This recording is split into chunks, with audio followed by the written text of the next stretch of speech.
And the text is orange. I know, it's Welcome back. freaking weird. Why is the text orange, Ben? Because it's weird. Because, I don't know, why is Rena's text orange? I thought it was that lovely pink. Is this Rena's text? Yeah, to like show how cute and lovely everything is. She had that like lovely pink text. Is this just gonna get dead red by the end of the arc? Who knows? I can either confirm or deny anything. I'm looking forward to it. Oh, God. Well. Carry on. Yeah. Carry on. I will. And also, before we do carry on. Yeah. While I have it on the brain. No Cluedo discussion. It's banned from this episode. I promise nothing. Any time we bring it up is going to be worth 10 points to Ryukashi, including this. Okay. So I'm giving Ryukashi 10 points right now. Take 10 Cluedo points. I don't know how much those points are worth compared to normal points, but apparently it's the same. It sounds like rubbish to me. Who makes these rules? We're not gonna talk about it. That's. I know, we're not gonna talk about Cluedo. I'm not even gonna lose. You've done it again. I told 10 you. points to Ryukashi. No more. We're not gonna talk about the forbidden topic. Thank you. The forbidden words. You. Will not be speaking. No speaking. First of all, I wasn't very close to Mio-san.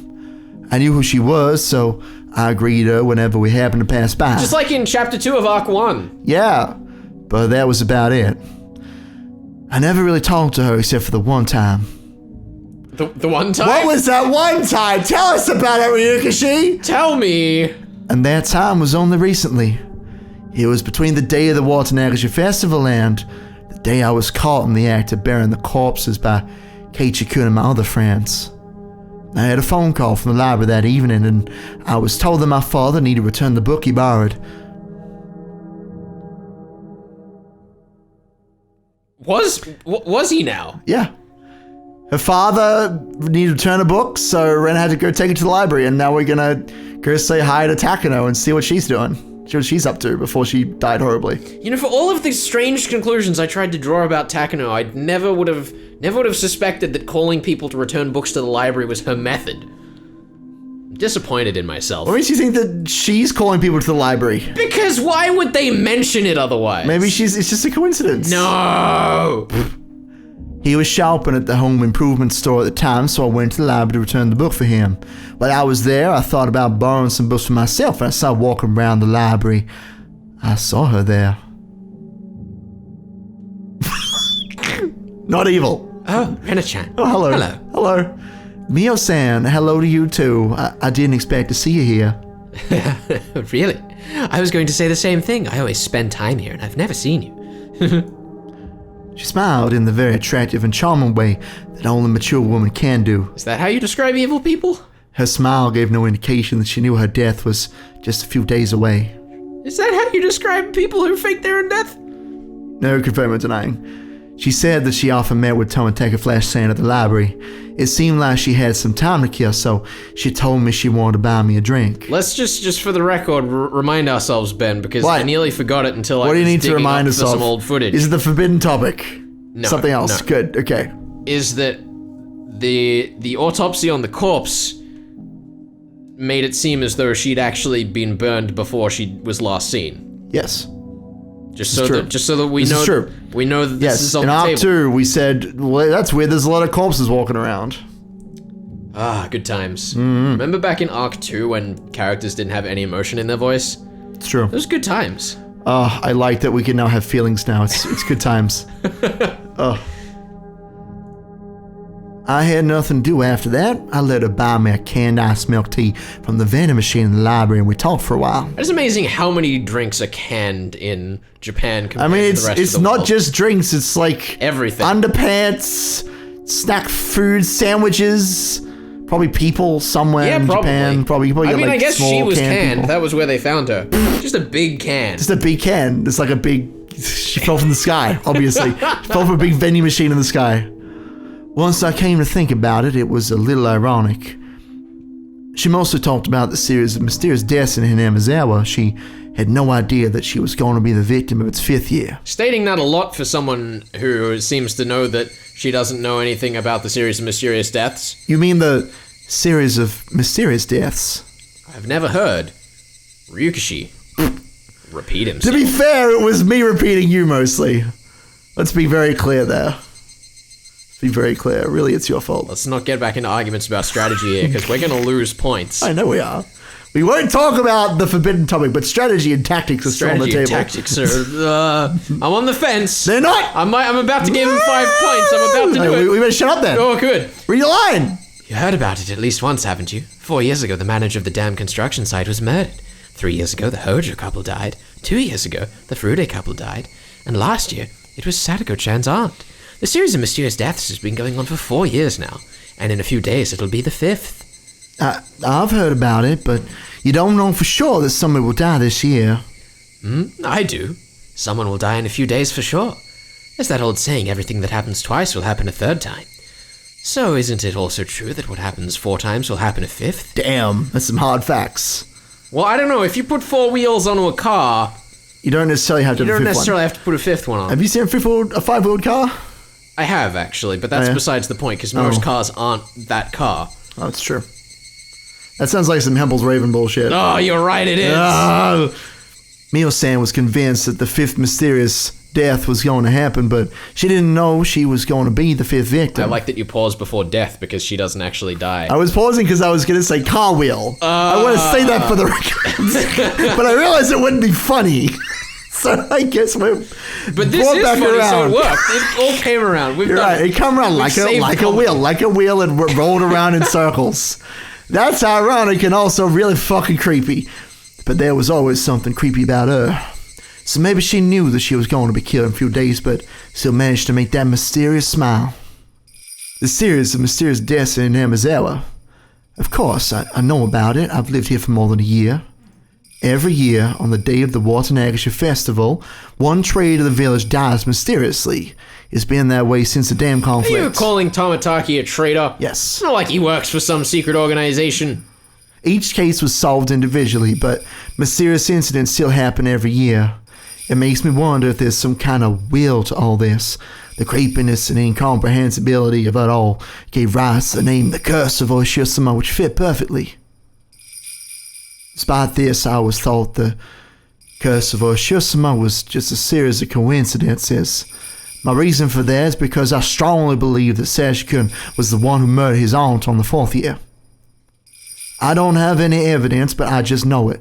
I know that Sashikun was in a serious predicament last year and that he had nowhere to turn. He had no one to help him, but he had to save Sadako-chan as soon as he could. Sashikun thought it through and made the best choice he could to handle the situation, just like I did when I had my problem with Rena. I hesitated to inform Mio-san that Sashikun was the murderer on the 4th year, so I just listened to her for a while. According to her theory, the series of mysterious deaths isn't just a set of coincidences, but is instead a series of interrelated murder cases. At that point, my theory was completely the opposite of hers, but I decided not to cut in. You know about the cult of Oshiro-sama here in Hinamizawa, don't you? Takano-san started telling me that Hinamizawa was once called Onigafuchi. She also explained the story of how the villagers were in the old days, showing me the scrapbook she was so proud of. The villagers back then were called man-eating demons, but they were also mined as transcendents, enlightened people not bound by earthly desires. So, according to your theory, a group of cultists who worship Oshiro-sama are living in Hinamizawa, and they're trying to show the power of their god by enacting a series of mysterious deaths, right? That sounds reasonable to me. Makes sense. I'm not sure if we should call them cultists or fundamentalists. The line between them is very vague. In the Meiji era, when the name of the village was changed to Hinamizawa, the customs and the traditions of Onigafuchi were brought to an end. I think there are some people who want to revive those traditions and regain the name and awe of Onigafuchi. Mio-san's theory was more than a little crazy, but it was also fascinating. Pause for effect. At first, her theory had sounded like she was just jumping to conclusions, but after she eagerly showed me the document she'd been studying, I started to think that it wasn't actually too far from the truth. Pause for effect. If her theory was true, it would mean that the accidental deaths of the Hojo couple in the 2nd year, the suicide and the death by disease of the Furude couple in the 3rd year, and the drug addict murderer in the 4th year were all cooked up. It means someone who has a lot of power and influence over the police was involved. This page just reminded me that we've completely dropped the angle that Sadako murdered her own parents, which was hinted at in Arc 3. So that's a theory. That's a theory you hold true, yeah. Maybe there's nothing to it. It felt almost explicit at the end of Arc 3, but now it's just, like, gone. Very strange. When I pointed that out, Mio-san nodded in agreement, and she started talking about how strongly they were rooted in the village and about how deeply they were involved with many public organizations. After she finished explaining all that, I finally noticed that Mio-san was suggesting that the three families, including the Sonozaki family, were the masterminds behind the murder incidents. That's rather presumptive of you. In fact, the Sonozaki family really is powerful. They hold influence not only over Hinamizawa and Okonomiya, but also over the entire Shishibona area. It might not be wrong to say that they even hold influence over the entire prefecture. Whoa, that's a creepy track. If the Sonozaki family is behind all this, theory would be more realistic. But that means I should be suspicious of Mi-chan. I don't know. She did stay back and play. Oh, no, I was about to do it. Can't do it. The forbidden game. Oh. You should be suspicious of Mi-chan playing the forbidden game. No, I shouldn't, but in fact, Mi-chan was very cold and unkind to Sashikun when he was going through a tough time. I know there was conflict between the Sonozaki family and the Hojo family during the dam wars, but still she was very cold to Sashikun. But Mi-chan admitted that what she did was wrong, and I forgave her too. I didn't want to think about that again. I decided to change the subject because I knew it would make me feel uncomfortable if we kept talking about the Sonozaki family. First of all, what is the people's belief in Oishiro-sama all about? It's a little funny that demons and humans want to coexist, and folk tales humans usually try to wipe out the demons. Ah, that's quite true. That's why Oishiro-sama is so interesting. However, there are actually many stories that say people in old days worshipped a god that had drifted to our world from the land of the gods. It's the worship of drifted gods, in other words. There are a number of myths all over the world about people worshipping a god who came from beyond the sea, or from up a river, or from the city. The gods in those myths are actually people who come from different countries, right? Ah, that's the general theory, yes. Ancient Japanese culture was far behind that of other nations. When Japanese people in those days saw a foreigner from a developed country, they were so impressed by the knowledge the person had that they started worshipping them as a god. That's one theory. I've heard that Red Oni and Blue Oni were actually foreigners who drifted ashore in Japan because their boats got shipwrecked. The Japanese may have created tango out of foreigners too. They probably saw a foreigner who had a red skin with a very long nose. Well, you're pretty sharp, Rena-chan. I agree with you. I think most drifted god worships are based on encounters with foreigners. But if that's so, Onigafuchi's drifted god worship would have a contradiction. Do you know what it is? No, I don't. It's easy.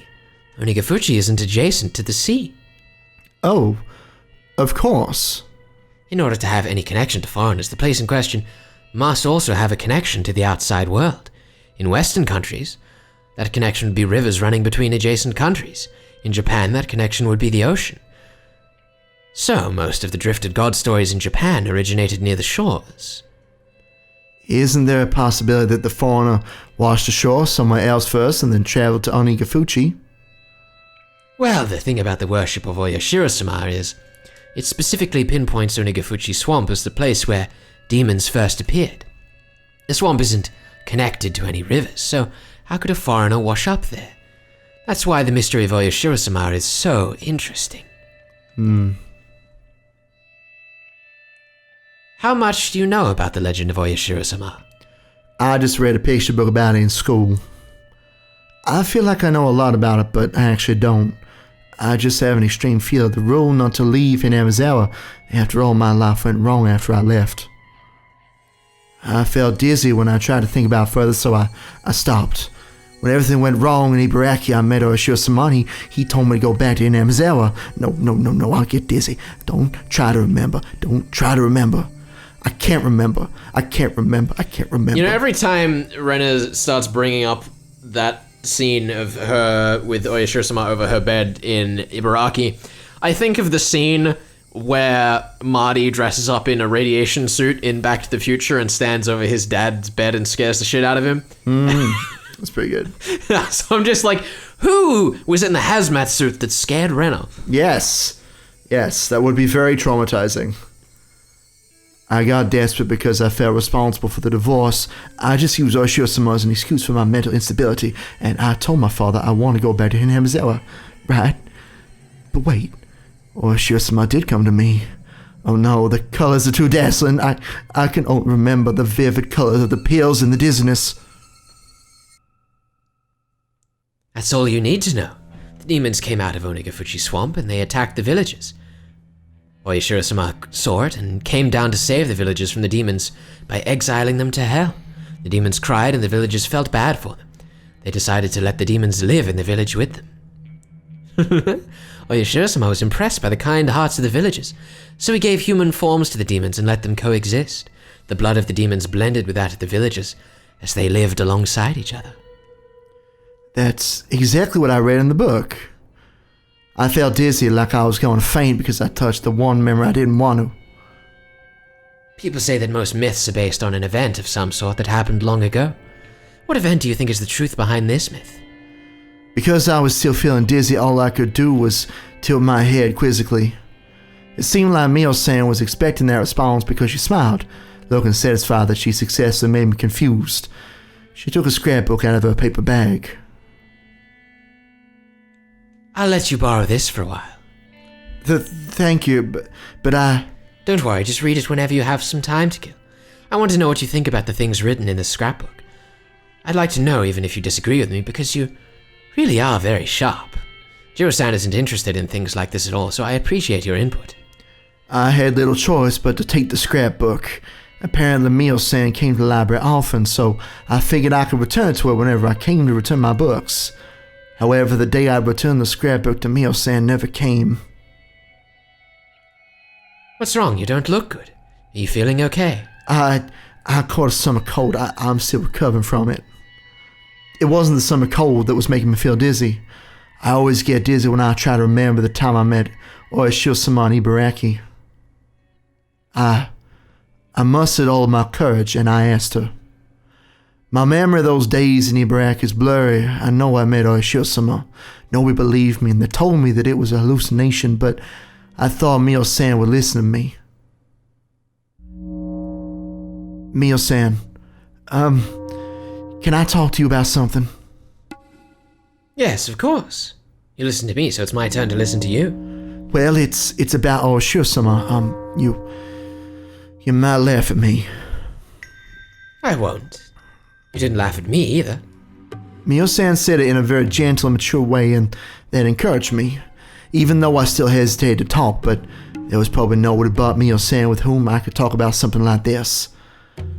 Not my friends. I gathered my courage again and spoke. I have met Oishiro-sama. You have? Yes. I used to live in Hinamizawa until right before I went to elementary school, but my mother got a job in Ibaraki, so we moved. Well, you know what that means, right? Yes, I do. You broke the rule of Oishiro-sama, which is to never leave Hinamizawa. That's right. And then many things happened. My mother divorced my father, and my family was broken. I got desperate and did some very bad things. It must have been terrible. Then what happened? I started hating everything in this world, and I started to feel like everybody who was happy was looking down on me. That's when a mysterious existence started to appear. You mean Oishiro-sama? The first time it came to me was, please don't tell anybody about this. It was when I started injuring myself by cutting my body with a knife. I cut my neck and something very dirty and gross came out with the blood from the wound. It was, I'm not going to laugh. Go on. The chill I felt at that time came back to me. I sealed that memory away so that I wouldn't have to remember ever again. But once I unsealed it, I started remembering things one after another. Yeah. Back then there was something in the blood. Something crawling. It was countless dark red maggots. Really taking the formication literally. They squirmed up and out from my neck with each drop of blood, but they wanted to stay in my body, so they crawled back in through the cut. I didn't want those creepy things to get back inside my body, so I clawed at the cut of my neck to get them out. But it hurt so much, and it only made my hands and neck bloody. I got scared all of a sudden. I was scared because I thought there were that many nasty maggots in my blood vessels, so I cut a blood vessel in my thigh to see how it looked. I thought I could see it better if it was in my thigh. Then they oozed out from there too, so many of them. I understand, Ryuko-san, so please calm down. No, you don't understand. The maggots come out with my blood, but then they try to get back inside my veins. It really, really itches. Ah. You know, it's occurred to me that that's probably meant to be her psychologist from back in the day, because we're flashing back. You're right. Maybe it is, yeah. I also, I was a little surprised there that we kind of got the clawing at the neck thing explanation in this scene in particular. Yeah. Apparently, or at least a part of it. Well, this is Rena's, explanation of what's going on. Yeah, it just very much thematically matches what I was feeling earlier, so I'm going to take credit for it because that's how this show operates. Okay, sure. What are you taking credit for? Exactly? Like, way back when we first were talking about Tomataki clawing out his own neck, I was saying that, like, scratching at your own skin is typically associated with, like, I was thinking of, like, formication back then because I'd just gotten through watching the Mummy films, and there's that whole scene with the scarabs. Yeah, no. I do recall that conversation. Yeah. You want to keep playing the... Sure! I'm going to give it Takano's voice anyway because it's entertaining and creepy. It's good. Please bring a doctor. No, don't claw at it like that. Bring me a sedative. Hurry. Hold it down. Please, kill the maggots in my veins. Please take all the blood out of my body and flush my veins out. There are so many of them in there. Why don't you believe me? I'll show you. You'll believe me if you see them, right? I don't want to get any more shots. No. Wow, she sure looks ominous. Calm down, okay? San sat next to me and held my hands tightly. Her touch brought me back to reality. So, what happened? Nobody believed me, but then he showed up. Oishio-sama came to me. The memory was very vague and I saw flickering lights. It made it difficult for me to remember. I met Oishio-sama. A sentence is all I remembered. The memory of actually meeting Oishio-sama was unbelievably vague. After I got out of the hospital, I continued being treated at home. I still felt something moving in my veins, so I wanted to cut my body to make the blood ooze out so that I could make sure that there were no maggots in there. Usually I was sleeping like the dead because of the strong pills I was taking. But one day I forgot to take the pill, and my consciousness was very clear. I felt the maggots moving in my veins, and I felt the urge to look inside. I cut a vein on my wrist. I knew it. A lot of blood and many dusky red maggots came out from the wound.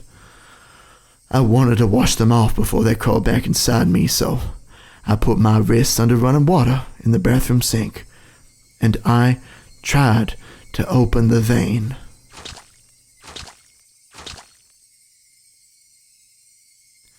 Water, blood, and maggots ran down into the drain. Just like squeezing out the pus from a pimple, I squeezed the vein to get rid of the dirty blood and the maggots. I kept doing it.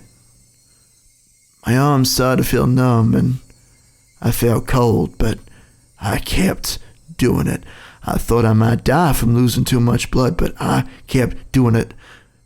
My body was filled with maggots. I had to squeeze all of my blood out of me.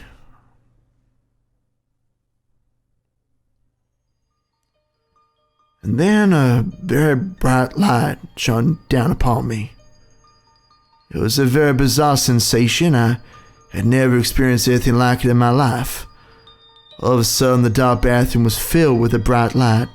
It was very bright but gentle. It wasn't like the light from the merciless fluorescent bulb. It was very warm and gentle. That was Oishio-sama. Oishio-sama was looking at me with gentleness and sadness in his eyes. As he touched my wound, the maggots started melting and disappeared in front of my eyes. That wasn't all. All the maggots that were moving throughout all my veins disappeared too. Oishio-sama taught me these maggots were the curse. People of the demon's blood can't live outside of Hinamizawa. It's the rule. Unfortunately, you've been cursed, It's very sad and I feel sorry for you. There is only one way to save you. That's what he said. What should I do? The answer was very simple. All I needed to do was to go back to Hinamizawa. I unconsciously knew that before I heard it from Oshio-sama. People who were born in Hinamizawa must never leave, but I broke Oshio-sama's rules and I left Hinamizawa. That's why my family was broken and I lost my mind. If I hadn't left Hinamizawa, nothing would have gone wrong. And so, I had to go back. Oshio-sama also told me this. He could make the maggots, the embodiment of the curse, disappear, but only temporarily because I lived far from Hinamizawa. After a while, the power of Oshio-sama would fade away and the curse would start eating my body again. If that happened, the maggots would take over my body and I would go insane and die. I must go back to Hinamizawa before his power to hold down the curse fade away. That's what Oshio-sama told me. He did. I heard him tell me that. I should have gone back to Hinamizawa earlier. That's why Oshio-sama came to me to put his curse on me. But he gave me a chance. He gave me a chance to pay for my sin of leaving Hinamizawa.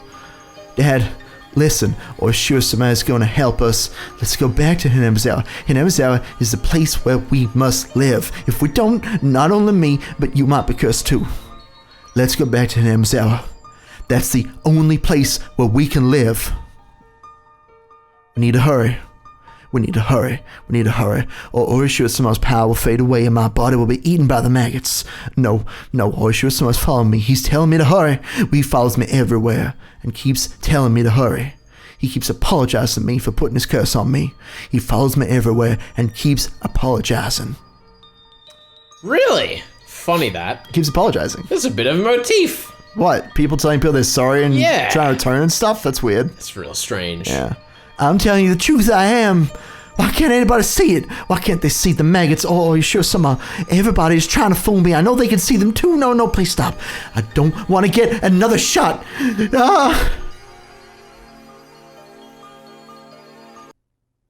Oh, she's so ominous. She's just she's just such a nice leader. So evil. She's just listening to this poor girl's trouble. She's trying to help her. Are you okay?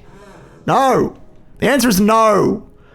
I was breathing hard and Mio-san was holding my shoulders. I could feel that the terrible memory I've been trying to forget was awakening. The doctors told me that the memory was just my delusion.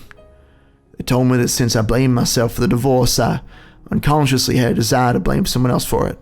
And I unconsciously connected the desire to the folk tale of Oshio-sama that I read when I was little. I got drug treatment, received counseling, and waited. I gradually got better, and that proved the things I saw were just a hallucination. The doctors asked my father to consider moving to Hinamizawa if possible. Fortunately, he wanted to change his living environment to heal his pain from the divorce as well. So, we came back to Hinamizawa. After we came back to Hinamizawa, I felt it. I felt it in my bones that this was the place we should live. And I also felt Oshio-sama's blessing. I definitely felt it. I felt the curse of Oshio-sama starting to break. I was free. After I moved here, I went to the clinic in Gogura for a while. The doctor gave me the same poisonous looking pills, and I kept taking them for a while. The terrible memory gradually became unclear. Whenever I tried to remember it, I could only remember the strong side effect of the pills, and it made me dizzy. That's how I regained my peace. And then, I changed my name, Rena. The reason was because my name reminded me of those bad memories. I didn't want to have anything icky in my life anymore. That's why I came up with the idea of taking icky things out. After I took the I of icky out of my name, Rena, there were only Re and Na left. That's how Rena was born. I liked that. When I was introduced to my classmates, I told them to call me Rena. Since then, that had been my name. I'm living my new life as Rena. I cut away all the sad things that happened when I was Rena. My father still calls me Rena, but I don't feel bad as long as it's just my father and my relatives. But then Rena came into my life one day, and she called me Rena. Because she called me Rena, those colored lights started flickering again. I should stop. I should forget about it. The lights are still flickering. I'm sorry. Was I panicking that badly? You were muttering to yourself. I'm glad you calmed down. Judging by Mio-san's reaction, I wasn't panicking as bad as I thought I was. But I've probably had those panic hallucinations several times. If I started screaming and yelling like I once did, they'd take me away to hospital again for sure. I'm certain I met Oishio-sama. I saw the maggots. It's hard to believe, right? Mio-san smiled, looking a little confused. I couldn't blame her. I didn't expect her to believe it. I'm sure it was just a strange memory I created for myself in my hallucinations. I can't believe I can't trust myself. It's the worst feeling of all. Rena-chan, first of all, you don't have to worry about anything. Yes. I'm talking about the curse you're afraid of and the maggots that you saw in your blood. According to what Oishiro-sama said, you're free from them as long as you stay in Hinamizawa, right? Yes, that's what he said. Then you don't have to be scared. You don't have to worry about anything. You're in Hinamizawa right now. Well, this library's in Akinomiya, but it's very close to Hinamizawa. I'm sure it's okay with Oishiro-sama. You don't feel anything moving in your veins right now, do you? No, I don't. So, there's nothing to worry about. You're following Oishiro-sama's rules. There's nothing you should be scared of. Is there? Right? No. I didn't know until then that she was such a warm-hearted person. I don't know about that. I met many doctors and talked to them about this, but they always ignored me and didn't really listen. All they did was give me a shot of the drug I hated. On the other hand, Mio-san didn't deny my story or the existence of Oishiro-sama. The people in this village whispered behind her back that she's a little crazy. I don't know where they get that impression from. She's a lovely lady. She helps people carry their bikes around. She takes people places when they're like tired in the middle of the night. She listens to this sweet baby girl talking about her problems. She's lovely. And she calls herself lovely. So like, she's lovely. Agree. No flaws in this thinking. Damn right. God, Takano is just perfect.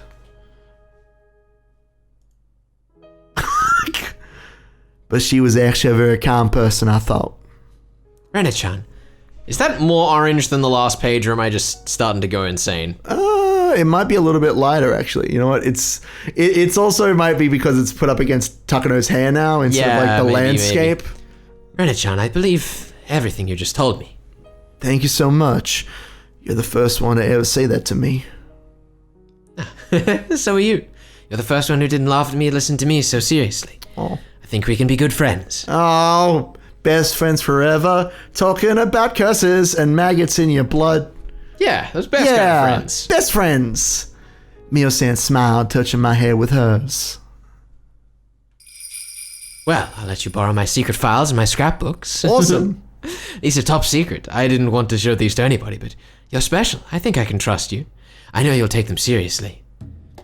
She took a few scrapbooks out of her paper bag and handed them to me. Imagine carrying a bunch of top secret scrapbooks in a paper bag. She's writing a thesis or some shit. Yeah, dude. She's writing like definitely hasn't just given these out to anyone and everyone that's going crazy. Why would she do that? Going crazy. She's never done that in a previous article. It doesn't make sense. Let me know what you think after you read them. There might be something in them that only you can understand. Mio-san was acting mysteriously. Now that's true. She smiled mischievously and put her index finger on her lips as a sign to keep it a secret. Don't tell anybody about these scrapbooks or that I'm studying this, okay? We're keeping this a secret? Okay, I got it. If they find out I've been studying this, they might get rid of me. She laughed after she said that. They might erase her. That's what she said. And she went missing. She left me her scrapbooks, but that's not all there is to it. It's the way Tomoteca-san died. Oishi-san said he committed suicide because of a state of excitation caused by using some kind of drug, but I know what really happened. I didn't tell Oishi-san about it. I don't think he'd have believed me even if I told him. Without a doubt, Tomateka Flash-san died trying to get rid of the maggots. It was nothing other than the curse of Oishiro-sama. To never leave Hinamizawa isn't the only rule of Oishiro-sama. There are more. He might have broken one of them without knowing it. Well, if he, put a list up somewhere so we, couldn't just accidentally walk into them, that'd be real nice. Are you telling me we need, like, the 10 Commandments of Oishiro-sama? Uh-huh. Why is that another thing? Come on. Would have been an easy way to integrate the best murder mystery writers into this murder mystery. If only he could learn from his mistakes. If only he could learn. Oishi-san told me Tomateka Flash-san was taking pictures with his camera flash on during the sacred ritual dance. And that, really confused me there. I was not mentally prepared for the word flash to actually appear. We had the flash on. Tomateka Flash had the flash on. And some people got mad at him for it. Said it was confusing. Did Oishiro-sama put his curse on Tomateka Flash because he violated the sacred ritual dance? I think so. It might be for another reason anyway. He died from the curse of Oishiro-sama without a doubt, without a single doubt in my mind. Does that mean Oishiro-sama put his curse on Mio-san too? Investigating the gods is the same as getting close to the gods. Is disrespecting them. But Mio-san told me that they might get rid of her if they found out about her investigation. By they, she meant humans. Plus, according to her theory, the three families are in a conspiracy to revive the faith of Oishiro-sama. Is that doesn't really seem like much of a conspiracy. That just seems like normal operating procedure when you have a shrine and have a local deity. Yeah, dude. We're gonna worship that god. Why are they worshiping that god? Strange. But I can tell by the way Tomateka Flash-san died. I almost said flashed. I hope you didn't notice that. No, that's alright. Just move on. By the way Tomateka Flash-san died, that it was the act of the curse. I'm certain about that because I experienced the curse myself. And at first glance, that seemed incompatible with those conspiracy theories about human beings. I remember that Oishi-san told me something about some kind of drug that can make a person commit suicide. So do the three families have a secret drug that can cause the curse of Oishiro-sama? No, but I can tell you who does. Keiji. No, it's Takano. Oh, really? Yeah. I wouldn't suspect Come on, her. Ben. She's not even that suspicious, dude. What are you talking about? Keep up. That's impossible. Plus, I didn't get any shots of a suspicious drug like that. I had a normal life in Ibaraki. I wasn't involved with the Sanozaki family or the Kimiyoshi family. Oishi-san asked me a favor. He asked me to tell him secretly if I saw or heard anything suspicious. And you didn't tell him about Takano, did you? It's true. Amateur. It could be about Mi-chan, Rika-chan, or anybody in the village that has a name. Mio-san believed my story about Oishiro-sama. Now she's gone. Tomateka Flash-san died by doing the same thing I did. I'm really disappointed that Rena isn't taking the other shift in the matter and trying to frame Oishi as the culprit. That'd be a pretty big brain move. It would be. And it also kind of makes sense, let's be honest. Yeah. If she's like, wait, why is Oishi trying to find people who've talked with Takano? When they're the ones who, did all the bad crimes, apparently. Yeah, that'd be so strange. Who went into the shrine storehouse with Takano and Tomataka? Who knows? If only I could frame someone for my crimes before I retire. Yeah, there you go. It's easy. Just frame Rena. Tomateka Flash-san died by doing the same thing I did. Oh, no. I don't want to get involved with the curse of Oishiro-sama. Is this a conspiracy of a group of fanatical cult members, or is it the curse of Oishiro-sama? I'm going to go with yes. That's fair. Is everything just a set of coincidences, or maybe it's a mixture of a conspiracy and the curse? I'm going to go with yes. What do you think, other club members? And it's one of those... I know. It's a club party. Here we go. Let's not talk about it's humans or people or magic. Let's go. Quick, start playing Digital Network. Bing bong. I think that's the right one. I don't actually I know. assume, look, that's the good one. I don't know. That's the good one. That's what matters. Is it the work of humans? Shush you! I don't know, is what Ren is saying to herself, because she don't know. Though if you don't know. I don't know. Oh, that's fair I enough. just have a bunch of ideas. Fair enough. That's what the corkboard's for. Exactly. I don't know, is it the work of humans, the curse, or a coincidence? I don't know, even the light of the sunset was making me feel dizzy. When did the sunlight in Hamazel get so mean? Around midway through Arc 1. Well, when the Higurashi started crying. Yeah, about that. Mio-san told me to keep her investigation secret. I have her top secret scrapbooks. They might hold the truth about everything. When I realized that, I got scared all of a sudden. I might end up the same way as Mio-san because I have her scrapbooks. Yeah, and? If it's conspiracy, I'll be erased. And? If it's the curse, I'll be cursed. And? I should burn the scrapbooks. And that's the safest thing to do. Yeah? Makes sense to me. Burn that shit. Live underground. You're done. You're set. It's not like it's going to turn out that those scrapbooks actually have anything of substance in them. No. They would never. But Mio-san believed my story. Mio-san listened to me without laughing. It'd feel wrong to burn them without taking a look. If it's conspiracy, I have to expose it. If it's a curse, I have to break it. I shouldn't run away. I should fight. That's right. I decided to fight to seize my happiness. I shouldn't give in to misfortunes. I have to fight. I'm going to get rid of all the things that are trying to ruin my peaceful life.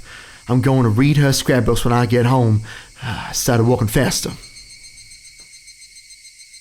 There you have it. There you go. That's the chapter. We done it. Yeah, we did it. We made it to the end. Oh, man, I was having a thought, actually, while we were going through there, that I don't think I've mentioned thus far, and I don't know if I'd actually really thought about it. We'll do it before we get to this tip. Uh-huh. Which is that if we're getting to this whole thing of ew, maggots. Hinamizawa syndrome being like an actual medical thing, maybe chemically induced, who knows? Uh-huh. But we have this angle where it happens naturally to the people who live in the village, which seems nonsense in the conventional murder mystery sense. It does. But if it is true, that also means that when we get to looking at Takano and why she's probably behind and doing the things she's doing, we then have to look at how she is probably being affected by the same thing, right? Takano? Yeah. Oh, okay. Like, you know, obviously I haven't posed much about why Takano is actually doing it. The only thing I think I've mentioned is that she keeps bringing up, like, father figures. Just every time she's in a scene talking about what's happened with someone's family, it's always the father of the family or, you know, Santa Claus parental images that she's bringing up. And I don't have anything really to go on other than that. It's just something I've noticed. Okay. But the question for me then becomes is it like, you know, she had a similar traumatic experience to Rena in her childhood, and she's like, well, I found out what this disease is. Why don't I, you know, get rid of it all at once? Or something like that. You think maybe she's actually the good guy's story, trying to, like, get rid of this horrible madness disease? I mean, I think that's probably how she might see herself. It could also be, like, you know, I think that one of the reasons that we probably got that lengthy scene there, like, that scene with Takano felt more emotionally engaged than some of the other scenes that we've had with Takano and other characters. Yep. Like, with Keiichi, it's obvious she's just trying to fuck with him. With Shion, it was kind of like, oh, yes, you silly girl, here, have my scrapbooks, and that was kind of it. Whereas this one, we had this big emotional outpouring. Yeah. And I think that maybe that's suggesting that Takano's motivations are going to end up being similar to Rena's in that she sees it as the only way out. Yeah. And it's kind of like, you know, for Rena, it's trying to save her father from the terrible hole he's dug himself. So is that the same for Takano, where, like, you know, maybe her family's gotten mixed up somehow in what's actually pushing the curse, the, like, psychological Hinamizawa syndrome. Sure. And she's trying to, like, put a stop to it or something along those lines. I just thought it was, like, it is very interesting. You point out that, like, this is the first scene where we've seen Takano actually, like they like touched heads, and she was like, hey, tell me about your life. She wasn't just, you know, monologuing. Yeah. Right? That was a proper dialogue. They talked about the same amount. Like, I think even when she was talking with Shion, it was much more like Takano being like, oh, let me tell you about the curse. But with Rena, she's like, I feel that. Like, that's cool. Yeah. I get that. Here are my scrapbooks. You know, maybe you can learn something that I can't or whatever. That's good stuff. I like it. Do you think that do you think she's dead or fake at this point? How are you feeling about that? I think she's faking it, but I don't quite... Just makes me wonder why she'd give her the scrapbooks. I mean, the reason I think she's faking it is because of the whole thing where it said that, like, we had the corpse before she disappeared. Okay, sure. Which is not a detail that would be given at all if it didn't mean something. Sure. I was more curious about, like, why do you think that Takano has given Rena the scrapbooks? We think is the intent there. I mean, if we'd also seen her give Keiichi the scrapbooks, I would have a very different impression to what I do. But because it's just been Shion and Rena, I'm a little more confused about it. Okay. I mean, like, the initial thought is that because she's, you know, going behind the scenes, she's faking her own death, she needs someone there to have the information, so that, like, for example, when after the gas disaster, people are poring over what's happened, they, like, find the notebooks and they're like, look, it's the curse. You know, when we get to the flashback at the end of Arc 4 where they're talking about what happened, or the credit scrolls or whatever, and it's like, it turns out that it was Hinamizawa syndrome that got them all and killed them in the night. That, like, that's the information that they find that makes them tip it over the edge. Maybe. But I don't know, it's not entirely clear to me. Yeah, fair enough. But we still have 2 whole arcs to go, so maybe we'll we'll learn more things about Takano at some point. Let's do this tip. Yeah, let's do it. The lunch takeout list. That sounds delicious. Delicious even. Attention, Kuroda Mental Clinic. Hello. To get straight to the point, we can assume that this is an acute case of post-traumatic stress disorder. The patient is subject to tremendous stress because of her parents' sudden divorce and being forced to choose to live with either her mother or her father.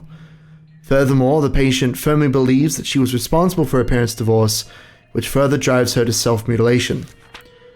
The patient's largest shock stems from a sense of betrayal of her own household, which she believed was an absolute safe haven. Henceforth, there is a high possibility that the patient will resort to psychological defense measures to protect her family. For example, she might feel high disdain for any person of the opposite sex who approaches her father. She might feel uncomfortable about having other people in her home. She may also display eccentric behavior in order to keep people away from it. As an example of the latter, there are reported cases of patients unconsciously bringing home garbage. It's highly important that the patient remains in close communication with her father. By deepening the communication between the two of them, it will strengthen their family bond and loosen up her anxiety. Since the patient only shows signs of an acute syndrome in this case, there's a very good chance that she'll recover within 3 months with her father's support and proper medication. However, it's common for a patient who seems to have recovered to have a sudden reoccurrence, a flashback, or relapse maybe, even after 10 years. No, it's just post-shadowing. Yeah. Her father is still fairly young and there's still a chance that he could remarry. However, seeing an unfamiliar member of the opposite sex through remarriage could trigger a flashback in the patient, which may lead to avoidance behavior or hyper-awareness. Please explain this part thoroughly to the father in order for him to understand the recovery process. Should the father decide to remarry, it's recommended that she should hold off in telling the patient until she reaches the age where she's capable of living independently. Also, the cause of the patient's psychosomatic self-mutilating behavior, delusional parasitosis, seems to be its own culture-bound syndrome. The patient blindly believes that leaving her home village will cause a curse, and that this curse was the cause of her parents' divorce. We believe this is a subconscious defensive mechanism to reduce her mental trauma by shifting the blame from herself to her village's curse. According to the patient's statement, the culture of her home village is extremely strict and exclusive. The patient believes that there's no way to be saved from the curse other than by going back to the village, as the curse will continue as long as she lives in her current environment. Through this, we see an inclination of schizophrenia and believe the chances are high that the patient will continue to alter their perceived reality. Schizophrenia, a case where patients' personalities are reduced, causing altered perceptions of reality and delusions. Her delusion about the maggots dwelling in her blood is a perfect example, and it's also the cause of her psychosomatic self-mutilating behavior. When a delusion involves psychosomatic self-mutilating behavior, it's extremely... Abbreviate that, please. Psychomute. Terrible. is extremely dangerous. I highly recommend for a father to move back to the village if he's financially capable. Allowing her to live with relatives in the village might also work. If such a strong belief can induce symptoms such as self-mutilation, then there might be other cases similar to this one. Perhaps prior medical files that document similar cultural balance syndromes may be available at a large medical institution in her local area. It will then be possible to provide better and more accurate mental care for the patient by obtaining these case files. This B5 size letter was with a bunch of memos.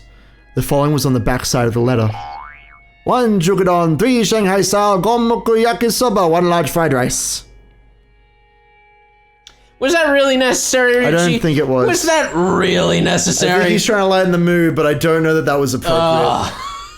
We're going to have a chat about that next episode, I think. I'm not happy with you, sir. I need... Oh, God. Listen, I know we are terrible about maintaining the mood of a scene. Ryuki's is ruinous. It's alright. It's just rubbish. This is why we don't talk about the forbidden topic, because Ryuki will ruin that too. He'll ruin everything. Ruins everything. This constant mood whiplash. He's post-shadowing. I can't believe he just write a story like this. I know, right? Ugh. Next time, I guess. Next time!